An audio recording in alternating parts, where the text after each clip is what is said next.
You're watching Tube Science Learning and Job Update. আশা করছি সবাই খুব ভালো আছো। আজকে আমরা যে বিষয়টা নিয়ে তোমাদের সাথে আলোচনা করব সেটা কি বলতো দেখি। সেটা বর্তমান পরিস্থিতি এবং প্রেক্ষাপটে তোমরা কেমন ভাবে প্রস্তুতি নেবে। কিসের নেবে? কম্পিটিটিভ এক্সামিনেশন যারা ওয়েস্ট বেঙ্গলকে টার্গেট করে পড়াশোনা করছো। দেখো, আমি সত্যি কথা বলবো, ওয়েস্ট বেঙ্গলের এখন বর্তমান পরিস্থিতি সত্যি খুব শোচনীয়। সামনে যে এক্সামিনেশনটা আসছে তার নাম হচ্ছে WBCS। WBCS কত তারিখে হবে? নভেম্বর মাসে হবে, ভালো করে বুঝবে। এবং তোমাদের এই মাসেই, জুলাই মাসে তোমাদের বিজ্ঞপ্তি বেরোবে কিসের? ফুড সাপ্লাইয়ের। কিন্তু এই মাসেই বিজ্ঞপ্তি বেরিয়ে যাওয়ার সম্ভাবনা কিন্তু রয়েছে। ঠিক আছে, বেরোবে প্রায় 95% চান্স। ঠিক আছে, বা এই ধরো 5 দিন আগে বা 5 দিন পরে এরকম একটা ব্যাপার রয়েছে। তো আমি তোমাদের একটা বলে দিলাম। ঠিক আছে, তো এই দুটোকে একসাথে পাঞ্চ করে তোমরা স্টাডি করো। এবার এই দুটোকে যদি তোমরা WBCS কে ঠিকঠাক করে ফোকাস করে করো তাহলে তোমাদের কিন্তু ফুড সাপ্লাই হয়ে যাবে। এবার ফুড সাপ্লাইয়ের জন্য যে ম্যাথ কোশ্চেনটা রয়েছে, সেই ম্যাথ কোশ্চেনটা না WBPSC এর যে সমস্ত ম্যাথ সেকশন বা WBPSC যে সমস্ত ম্যাথের গুরুত্বপূর্ণ অংশগুলো, সেগুলো কিন্তু প্রিভিয়াস ইয়ারের কোশ্চেনগুলো সলভ করো। ঠিক আছে, তুমি দেখতে পাবে যে কিভাবে WBPSC কোশ্চেনগুলো পড়ে। ঠিক আছে, আমরা আমাদের একাডেমিতে সমস্ত WBPSC previous chapter wise previous year কোশ্চেনগুলো কিন্তু করাচ্ছি। ঠিক আছে, তো আমি একটা কথাই বলবো, আমি এই ভিডিওটা তাদের জন্যই করছি যারা নিজেরা প্রস্তুতি নিচ্ছ। ঠিক আছে, যারা নিজেরা প্রস্তুতি নিচ্ছ এবং নিজেদের জন্য। এবার দেখো, আপকামিং আরো কিছু কিছু এক্সামিনেশন আসতে চলেছে, যেমন সেটা আমি তোমাদের একটু বলে দেই যে তোমরা যদি একটু ঠিকঠাক প্রিপারেশন নিতে থাকো তাহলে তোমরা দেখতে পাবে। একটা হচ্ছে RRB ALP এবং টেকনিশিয়ান।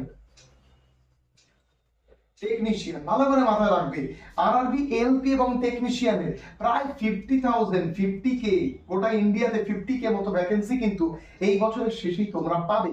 এবং আমি একটা কথা বলে দেখি, আবারও শোনা যাচ্ছে RRB গ্রুপ ডি কিন্তু নেবে। RRB কিন্তু গ্রুপ ডি নেবে। তো সেই রেসপেক্টে তোমরা যারা যারা ধরো একটু মাঠফাট পারো তারা কিন্তু RRB গ্রুপ ডি ট্রাই করতে পারো। এবং RRB ALP টেকনিশিয়ানটাও কিন্তু তোমাদের কাছে খুব গুরুত্বপূর্ণ।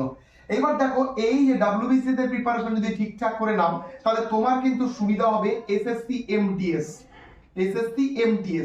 এবার SSC MTS এর কি হচ্ছে? SSC MTS এর কিন্তু ফর্ম ফিল আপ চলছে। ঠিক আছে, ভালো করে বুঝবে, ফর্ম ফিল আপ চলছে।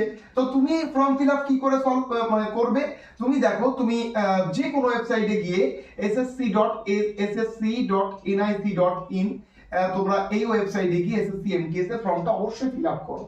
বর্তমান পরিস্থিতির পরিপ্রেক্ষিতে তোমার কিন্তু যদি তুমি ঠিকঠাক BCS এর প্রিপারেশন নাও, বা আমরা যে ফুড সাপ্লাই ব্যাচের মধ্যে সমস্ত ক্যান্ডিডেটদের পড়াচ্ছি, আমরা এই সমস্ত ক্যান্ডিডেট যেগুলো এই পড়াটা দিয়ে বিভিন্ন পরীক্ষাগুলোকে ক্র্যাক করা যাবে, আমি সেরকম ভাবে সাজিয়েই বলছি। ঠিক আছে, তো SSC MTS যদি তোমরা ঠিকঠাক ভাবে প্রস্তুতি নিতে থাকো তাহলে তোমরা দেখবে এই WBCS এর প্রস্তুতি নিতে পারলে SSC MTS ও কিন্তু অটোমেটিক হবে। আর এর যে ম্যাথ, এর জন্য যে অ্যাডভান্স ম্যাথ, সেটা কিন্তু আমরা করাচ্ছি। এবং তোমরা একটু অ্যাডভান্স ম্যাথ যেমন ট্রিগোনোমেট্রি যে সমস্ত অ্যাডভান্স সেকশনগুলো, সেগুলো কিন্তু আস্তে আস্তে WBPSC তার নিজস্ব সেকশনগুলোতে যুক্ত করছে। ফলে তোমরা এটা মাথায় রেখো, তোমাদের এটা কিন্তু সুবিধা হবে। ঠিক আছে, ফলে তোমরা যদি বর্তমানে ওয়েস্ট বেঙ্গলের ক্যান্ডিডেটদের পরিপ্রেক্ষিতে বলছি, যারা কম্পিটিটিভকে টার্গেট করছো তারা একটা, দুটো, তিনটে, চারটে, এই 4 এক্সাম কিন্তু তোমাদের কাছে কিন্তু একবারে রেডি, এই কটা আসবেই। এবার দেখো, এইটা এই বছরের শেষে আসবে সবাই জানে, আর এইটা তো ধরো তোমার 10-15 দিনের মধ্যে চলে আসবে, তোমরা ফর্ম ফিল আপ করবে। আর এই দুটো কিন্তু এখন তোমার চলছে। এবার দেখো, SSC MTS এর যে কোশ্চেন লেভেল, তার WBCS এর জেনারেল স্টাডিজ যদি ঠিকঠাক করে করা হয়ে যাবে। এবার এর মধ্যে স্পেশাল কিছু ট্রিগোনোমেট্রিক সেলস থাকে, সেই সেলস গুলো কিন্তু আমরা ফুড সাপ্লাই ব্যাচে করে দিচ্ছি। তার কারণ কেন করাবো? অবশ্যই করাবো, তার কারণ WBPSC কিন্তু আস্তে আস্তে এই ট্রিগোনোমেট্রি সেকশনে কিন্তু চলে যাচ্ছে। ঠিক আছে, তো আমি এটা নিয়ে কেন আলোচনা করলাম? আমি আলোচনা করলাম এখন যে সমস্ত ক্যান্ডিডেটরা, ভালো করে বুঝবে, এখন যে সমস্ত ক্যান্ডিডেটরা পড়াশোনা করছো তারা অনেকজনই আমাকে এই কথাটা বলো যে এখন কিভাবে পড়াশোনা করা উচিত, বা আপকামিং ডেজে আমরা কোন কোন পরীক্ষাকে টার্গেট করে পড়াশোনা করা উচিত। আমি তোমাদের প্রথমেই বলবো WBCS কে টার্গেট করো, তারপরে তোমরা অবশ্যই ফুডকে টার্গেট করো, কারণ ফুড সাপ্লাই তোমাদের আসবে। SSC MTS কে টার্গেট করো, কারণ একটা এক্সামিনেশনের মাধ্যমে এটা হচ্ছে একটা দুটোর মাধ্যমে তোমরা যদি দুটো এখন মনে টায়ার 1 টায়ার 2 তাই হোক যদি তোমরা করো তাহলে তোমরা দেখতে পাবে একটা এক্সামকে তোমরা অনেকটা রেকটিফাই করে এই তিনটে এক্সামকে কেন্দ্র করে তোমরা কিন্তু এগিয়ে যেতে পারবে। তারপরে তোমরা দেখবে এই বছরের শেষে আরো 2-3টে আসার সম্ভাবনা রয়েছে, যেটা ধরো আরআরবি যেটা বললাম আরআরবি টেকনিশিয়ান, 5 নম্বরে পিএসসি ক্লার্কশিপ, ভালো করে বুঝবে, ঠিক আছে? 5 নম্বরে পিএসসি ক্লার্কশিপও আসবে এবং তার সাথে 6 নম্বরে কেপিএসও আসবে।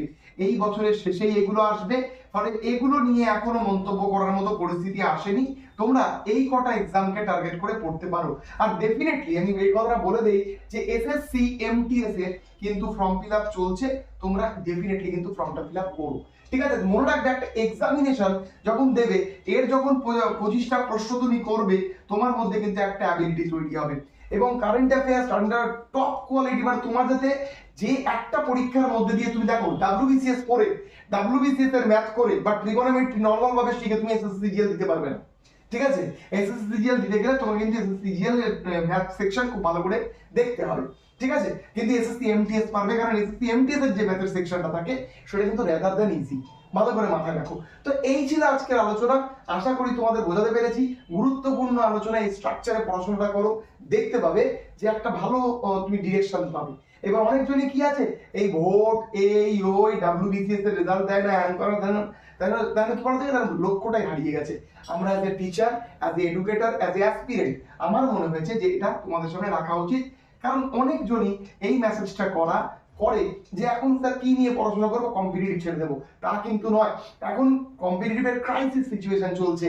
যখনই দেখবে এই যে দেখো 2024 লোকসভা ভোট রয়েছে, তার আগে দেখবে সেন্ট্রাল গভর্নমেন্ট কিন্তু প্রচুর ভ্যাকেন্সি ছাড়বে, ঠিক আছে? প্রচুর ভ্যাকেন্সি ছাড়বে, রেল তথা অন্যান্য কিছু। তোমরা যদি একটু প্রিপেয়ার হয়ে থাকো, ফুড এই কটা টার্গেট করে যদি পড়ো, তাহলে তুমি দেখবে রেলের সময় কত প্রস্তুতি নিতে হবে না, ঠিক আছে? তো যাই হোক, আশা করি তোমাদের ভিডিওটা ভালো লেগেছে। যদি ভালো লাগে অবশ্যই লাইক করো, কমেন্ট করো, বন্ধুদের মধ্যে শেয়ার করে দিও এবং এটা আমাদের টিপস এন্ড জব আপডেট চ্যানেলে আপডেট হবে, আপলোড হবে, অবশ্যই বন্ধুদের মধ্যে শেয়ার করো এবং নতুন হলে চ্যানেলকে সাবস্ক্রাইব করে নিও। আমাদের টেলিগ্রাম চ্যানেলে যুক্ত হতে বলো না, ডেসক্রিপশনে সমস্ত লিংক দিলাম। ধন্যবাদ।